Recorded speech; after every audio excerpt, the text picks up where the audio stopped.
Hallo und herzlich willkommen zu einer weiteren Ausgabe von TUK-Talk. Bei uns geht es heute um Schlagworte wie soziale Ungleichheit, Migration, demografischer Wandel, aber auch um die Themen wie Gesundheit und Bewegung, Klimakrise oder Digitalisierung. In unserer immer komplexer werdenden Welt müssen nämlich solche und auch immer neue Herausforderungen gemeistert werden.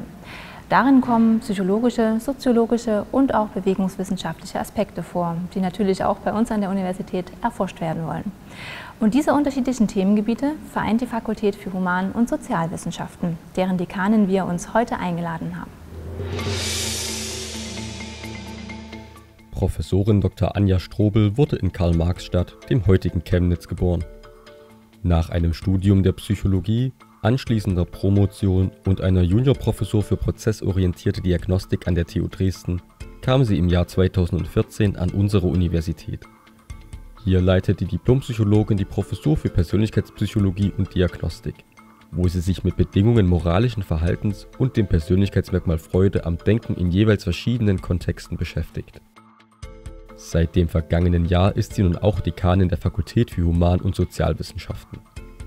Hier möchte sie weiterhin das interdisziplinäre Arbeiten und den Austausch innerhalb der Fakultät fördern. Außerdem hat sie sich vorgenommen, Open Science in Forschung und Lehre zu etablieren und wesentliche Änderungen wie die Einführung des Psychotherapie-Direktstudiums fundiert zu begleiten.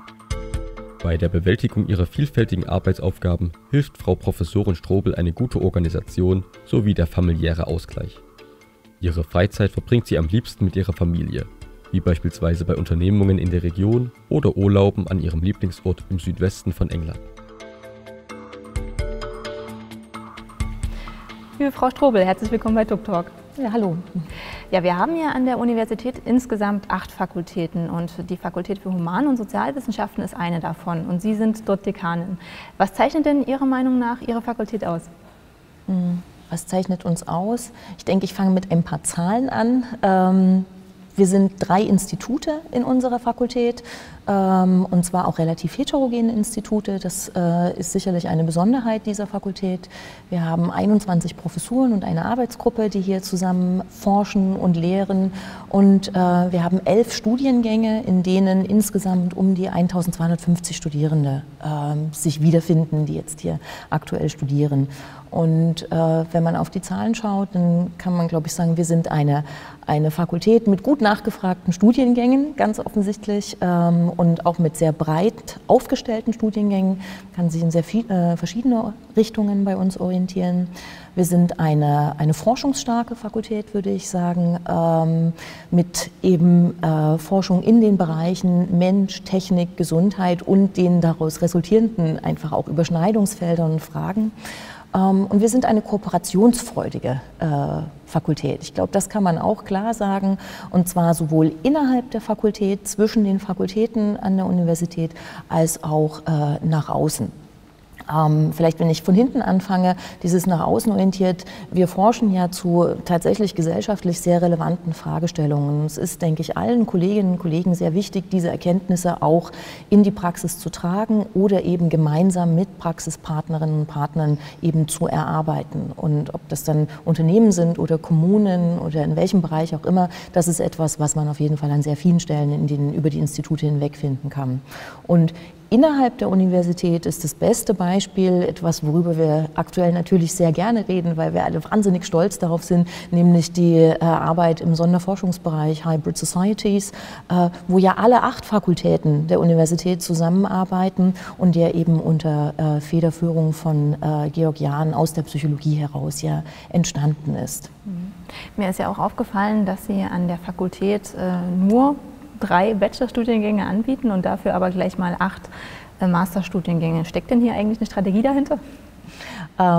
Es ist weniger eine Strategie als eine Frage der Fächerkultur, denke ich, kann man sagen.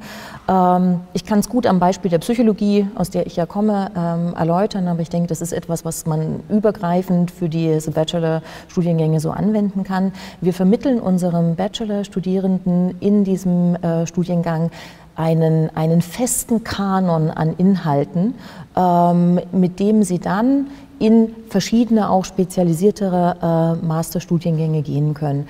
Das ist etwas, was bei uns fachpolitisch auch direkt so vorgesehen ist, dass ein solcher polyvalenter Studiengang tatsächlich befähigt, sich breit aufzustellen, dass man sicher gehen kann, dass sich hinter diesem Begriff des Bachelor Psychologie tatsächlich auch diese Breite an Inhalten und Kompetenzen verbirgt. Und ähnlich ist das auch in der Soziologie oder im Präventionsreha- und Fitnesssport. Und dann können unsere Studierenden halt tatsächlich spezialisierter schauen, ob sie in Richtung digitale Arbeit, Public Health, Human Movement Science oder auch in der Psychologie zum Beispiel in Richtung Human Factors gehen oder sich auf den breiten Masterstudiengang Psychologie nun wiederum orientieren. Wobei das auch noch eine Änderung ist, die in den nächsten 1 bis 2 Jahren in jedem Fall anstehen wird. Wir arbeiten derzeit intensiv an der Einrichtung eines weiteren Masterstudiengangs in der Psychologie, und zwar für das Approbationsstudium, für die Tätigkeit als psychologischer Psychotherapeut. Das heißt, da kommt jetzt absehbar noch eine weitere Spezialisierungsoption für unsere Studierenden hinzu. Wir haben es jetzt ja auch schon gehört, dass Sie an der Fakultät 3 sehr diverse Institute haben, die Sie ja vertreten müssen. Wie schwierig ist es denn, die immer unter einen Hut zu bekommen? Ja, ich finde es erfreulich wenig schwer, alle unter einen Hut zu bekommen, obwohl das sicher eine berechtigte Frage und Überlegung ist. Und ich denke, dass wir einerseits, ich jetzt auch mit der Übernahme meines Amtes jetzt als Dekanin auf eine sehr gute Basis aufgebaut habe. Also letztlich war das auch mein Anliegen, ne? Eine gut funktionierende Fakultät einfach möglichst gut auch weiterzuführen. Aber wir haben auch zum Beispiel strukturell eine kleine, aber aus meiner Sicht wichtige Änderung jetzt auf den Weg gebracht. Wir sind jetzt zu dritt, was die Dekanatsleitung sozusagen oder das Dekanat angeht, mit 2 Prodekanen, sodass tatsächlich alle 3 Institute auch immer im Dekanat vertreten sind, bei wichtigen Fragen direkt die Sichtweisen der Institute eben einfließen können. Ich denke, das ist eine Änderung, die den Zusammenhalt und auch das Miteinander natürlich auch nochmal erleichtern kann, auch wenn ich auch schon sagen würde, dass das bisher auch schon wirklich gut der Fall ist. Was noch helfen wird, und da wollen wir zukünftig hin, ist die Fakultät eher an einen Platz zu bekommen. Wir sind eine Fakultät, die leider sehr weit verteilt ist über den Campus, und das wäre was, wo wir darauf hoffen, dass die Planungen, die es ja aktuell auch bereits gibt, dann eben auch so umgesetzt werden, dass wir die Fakultät irgendwann an einem Ort haben. Das wird auch die Studierenden aus der Rabestraße begeistern, die ja sehr gerne auch näher am Campus sein wollen, aber das ist so auch eine strukturelle Veränderung für die wahrscheinlich Jahre auch deutlich über meine Amtszeit noch hinaus. Aber das haben wir auf jeden Fall mit im Blick. Wenn Sie fragen, wo geht die Zukunft hin, dann haben wir inhaltlich gerade das Approbationsstudium, das tatsächlich eine große Herausforderung ist. Wir haben gerade eben die erste Begehung für die erste Akkreditierung eines Studiengangs hinter uns gebracht. Das war eine wichtige Aufgabe jetzt, der wir uns gewidmet haben.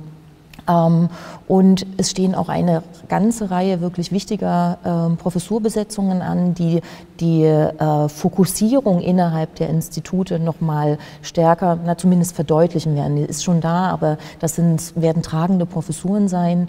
Und etwas, was mir persönlich sehr am Herz liegt, ist, dass ich gerne im Bereich der Forschung das Thema Open Science noch stärker vorantreiben möchte. Und da haben wir jetzt schon einige Dinge in Bewegung gebracht, auch zusammen mit dem Institutsdirektor, mit Herrn Asbrock in der Psychologie und mit dem Methodenkompetenzzentrum. Also das sind Dinge, die so zukünftig anstehen werden.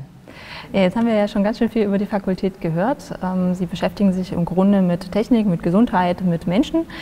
Aber warum sollte denn jetzt ein zukünftiger Studierender diese Studiengänge belegen? Also was sind seine Berufschancen?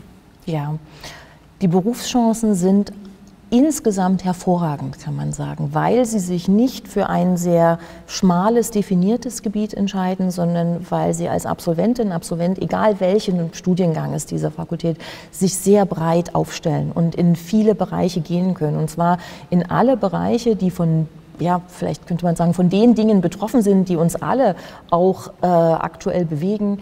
Der gesellschaftliche Wandel in Richtung Demografie, aber auch in Richtung Digitalisierung, Themen wie Migration, Überalterung. All das sind Bereiche, in denen psychologische, soziologische, aber eben auch bewegungswissenschaftliche Perspektiven eine wichtige Rolle spielen.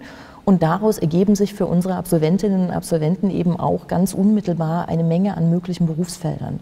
Im therapeutischen Bereich, sowohl Sport als auch Psychologie, in Kommunen, Behörden, in der Öffentlichkeitsarbeit, in Unternehmen, im betrieblichen Gesundheitsmanagement. Da könnte ich noch sehr, sehr viel mehr sagen. Die Botschaft ist nur, es ist wirklich breit möglich und es macht einfach Spaß, bei uns zu studieren. Auch das ist ein Grund, sich für einen dieser Studiengänge zu entscheiden. Ja, liebe Frau Strobel, ich danke Ihnen, dass Sie heute bei uns waren und wünsche Ihnen natürlich ein glückliches Händchen für all Ihre Vorhaben. Herzlichen Dank. Ja, in der nächsten Ausgabe geht es bei uns darum, wie unsere 4 Campusteile instand gehalten werden. Dazu haben wir uns Herrn Philipp Schirmer vom Dezernat Bauwesen und Technik eingeladen. Er arbeitet dort als Sachgebietsleiter für Gebäudedienste und Entsorgung und kümmert sich mit seinem Hausmeisterteam darum, dass Gebäude und Grünflächen immer in bester Ordnung sind. Natürlich können Sie uns wie immer Ihre Fragen zum Thema per E-Mail einreichen. Dann bis zum nächsten Mal.